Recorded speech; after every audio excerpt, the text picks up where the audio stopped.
Namibia faces election chaos as voting extended after irregularities. Opposition seeking to upend decades of governing SWAPO dominance urges voters to stay the course and cast ballots.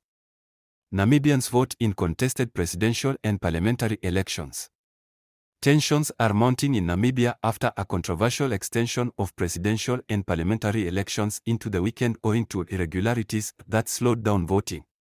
The Electoral Commission of Namibia, ECN, announced on Friday that polling stations that should have closed 2 days earlier would remain open until Saturday night, admitting to logistical failures, including a shortage of ballot papers and overheating electronic tablets used to register voters, which left them standing in queues for hours.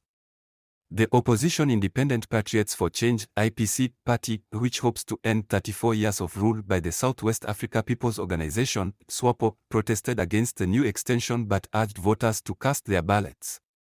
Regrettably, there has been a multitude of irregularities, said IPC presidential candidate Pangelini Ichila. But, he added, there was no other alternative than for the citizens to carry out what is proposed by the ECN to its conclusion.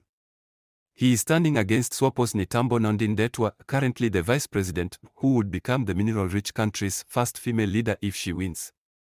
Nangam Shitaleni, a registered voter waiting in a line at the Okonjengadi Community Center polling station in northern Namibia, said on Friday that he had returned every day to vote, to no avail. "It's like you are a mad person," he said. People wait to vote in Windhoek, Namibia, Noah Reuters. Youth frustration. Namibia is a former German colony that came under South African control after World War I, its black majority later subjected to apartheid policies. SWAPO was at the forefront of the country's fight for freedom and has dominated politics since independence in 1990. But Nandindetwa's bid for the presidency faces pushback from a youthful population frustrated by a lack of opportunities. The World Bank rates Namibia as an upper-middle-income country, but it is blighted by huge inequality. Observers ask whether SWAPO might suffer the same fate as other parties in Southern Africa that liberated their nations from colonial or white minority rule, but have been rejected by voters this year.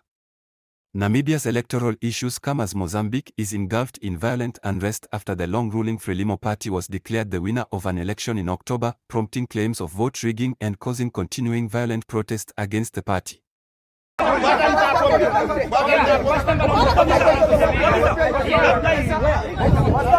India.